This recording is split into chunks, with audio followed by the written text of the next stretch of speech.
usage. That's based on how you use them. That is economic use, based on how you use them. You use plants we have plants that are called grouped under cereals. Plants that are grouped under cereals, we call them cereals because all of them give us the same thing in the body. The economic use is one thing. They are targeted on giving us carbohydrate, energy in the body. So we classify them based on economic use as cereals. Then we have the one we call the legumes. These ones are able to trap nitrogen from the atmosphere into the ground. And they are not like the cereals, which are of the grass family. These ones are not like the grass family. They are from the family we call the pea family, P-E-A, the pea family. Their functions or their use is targeted on one thing. They naturally trap nitrogen from the air and then they store it in their root nodules. So I will not go deep. We have the vegetables. Those ones are naturally eaten green and fresh. We have the root and the tuber crops. Those ones have underground stem, thickened underground stem. That thickened underground stem stores starch in it, like the cassava, like the carrots, like the cocoyam, like our yams. The tuber is formed underground, and that tuber is what contains the starch. The starch is stored there, which we now take as our food. We have the oil crops. Those ones that have oil in them, which we normally use to produce soap, butter, and pomade. They yield, their seeds produce oil. We have the fiber crops, spices, drug crops, and forage crops. So I believe you read through that one. Today we'll be going to the next classification. We are picking the next two. The first one was based on their economic use. Today we'll be looking at based on their lifespan and also based on their morphology. We pick the number 2 and number 3 classification. Based on their lifespan, classification of crops based on lifespan. Lifespan actually is the period that a plant grows, germinates, to the point that you harvest it, and then maybe you kill it or it dies. So lifespan means the period in which a plant germinates, bears fruits or seeds, and are harvested or uprooted. Because when you plant a crop, you are planting it for one purpose, for that plant to produce what? Seed, or produce what? Fruits for you. When it begins to produce fruits, there are some of them that at the end of the day, when they have given you what you need to do what? Uproot them. After uprooting, that is the end of that plant. That means that is the end of its lifespan. So when we talk about lifespan, we talk about the period that a crop is planted, whether you use seed to plant it or stem like cassava. But as it grows, it has a period that it has to grow, bear fruit, and then is harvested or uprooted, and that ends the lifespan of that crop. So we are looking at their lifespan. The first is the annual crops. Also annual crops. Annual crops. Crops that we classify as annual crops are those crops that have 1 year lifespan, or you call it 1 year life cycle. From the word annual. Annual means year by year. 1 year, 1 year. So annual crops, these are crops which complete their life cycle or lifespan within 1 year. That is, if they are planted by April this year, that means till April next year, 1 year, and you can uproot them and get what you want. Such plant examples are maize, rice, cowpea, yam, groundnut, and some vegetables. There are some vegetables like carrot, vegetables like tomato, vegetables like cucumber. Those ones are within the space of 1 year. Some of them don't even reach 1 year. It's between that 1 year, probably within the space of 4 months to 5 months to 6, 7, 8, then 1 year. So all those that are 1 year and below, we classify them as what? annual crops. We classify them as what? Annual crops. Their lifespan is within 1 year and below 1 year. Some of them don't reach 1 year. But since they are still under the 1 year, we classify them as annual crops. The second classification based on their lifespan is biennial crops. Also biennial crops. Biennial crops. Biennial crops. Biennial crops. These are crops that take 2 years to complete their life cycle. 2 years. That means the first year they will use to build up themselves, provide food for themselves. Then the next year is when they now do what? Use the food they have gathered or the nutrient they have gathered to produce the food that we will use. So they use 2 years. The first year is for their vegetative propagation, vegetative accumulation of nutrients for themselves. Then they now go on to the next year, which they now use what they have accumulated, the nutrient they have gotten.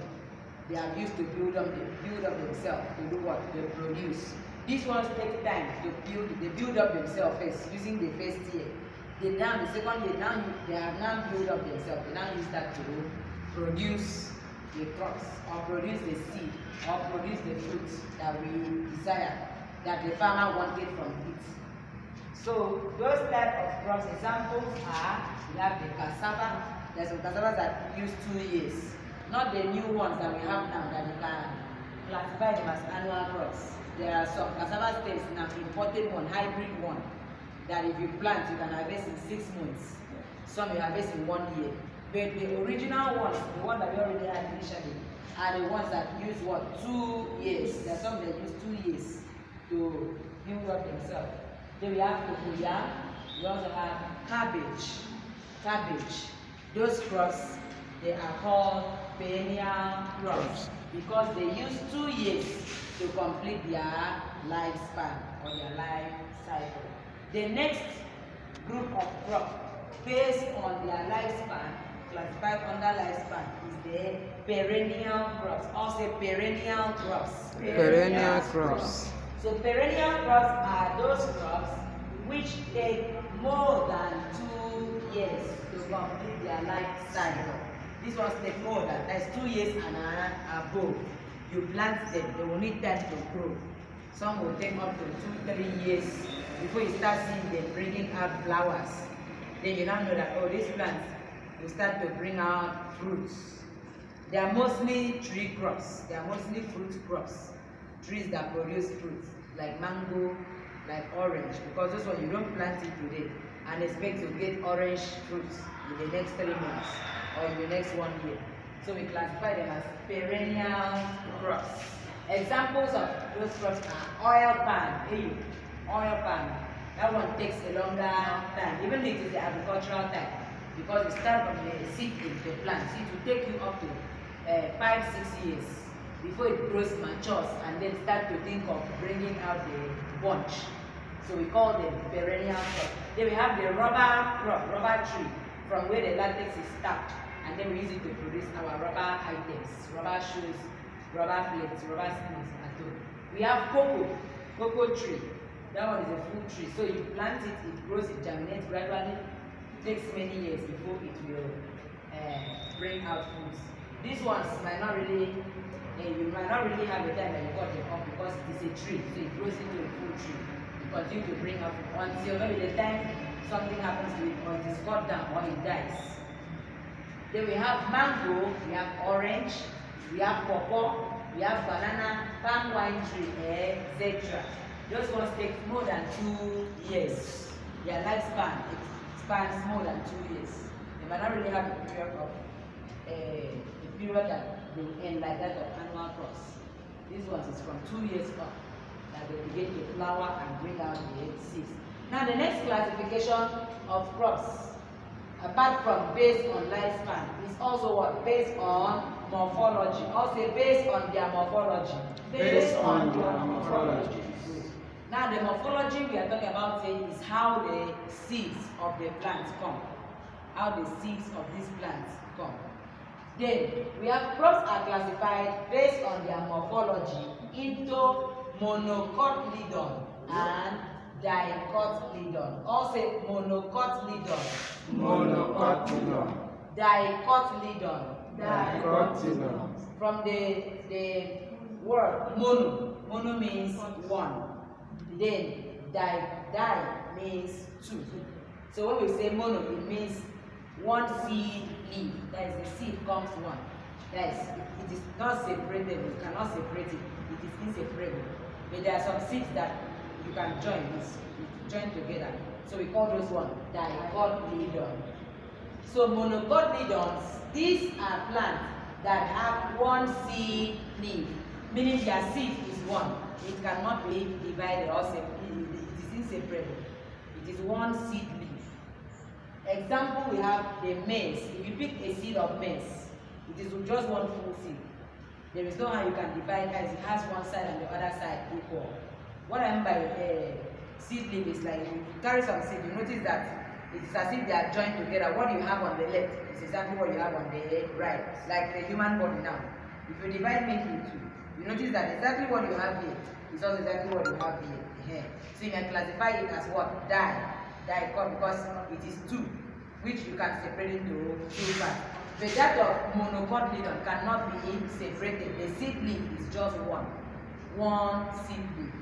Example, we have maize, we have rice. The big rice is just one seed. Millet is the same thing, like almost the same thing like rice. And wheat. Then we have oil palm. It's an oil palm. Then we have coconut. If you carry a coconut seed, is it not just one that you have? The water inside. It is not something that, except you just want to break, and when you break, it scatters. But this one, it is not two. It is not two seed leaf, just one seed leaf. Their seed comes only one. Then we have banana also. Then we go to the dicotyledon. These are plants that have two cotyledons. So you say two seed leaf. Because cotyledon also means what? Seed leaf. That is the seed inside it. We have groundnuts. Now if you pick a seed of groundnuts, you notice that you can, so most of them does what? They split into two sides. One seed it will split into two. Which means what you have on the left is the same you have on the right. So groundnut is an example of a dicotyledon. That is, it has two seed leaf, two cotyledons. What you have on the left is the same thing you have on the right. We have something like tomato, cocoa, you pick cocoa seed, the same. We have mango. If you after looking the mango, you notice that there is a line in between here. That if you cut into two, one side, then one side. Then you also have what? Kola nuts. That one is something we have around and we can see. If you pick a seed, after breaking the kola nut cup or the kola nut ball, you will notice that there are seeds inside. When you pick one seed, look at it very, very well. You notice that there is a line that separates it into two. One seed that means it has what? Two seed leaf. Is that clear? So that is how we classify crops based on their morphology. Based on their what? Morphology. How they come. Their seed leaf. The ones that have one seed leaf are called monocotyledon, while the one that has two seed leaf are called dicotyledon. Then based on their lifespan, we have the ones that we call annual crops. Their lifespan is between 1 year. Then we have perennial crops. Their lifespan is between 2 years. Then we also have the perennial crops. Their lifespan is between 2 years and above. That's from 2 years to 5, 10, 11, 20 years, depending on how long their lifespan can last. So that is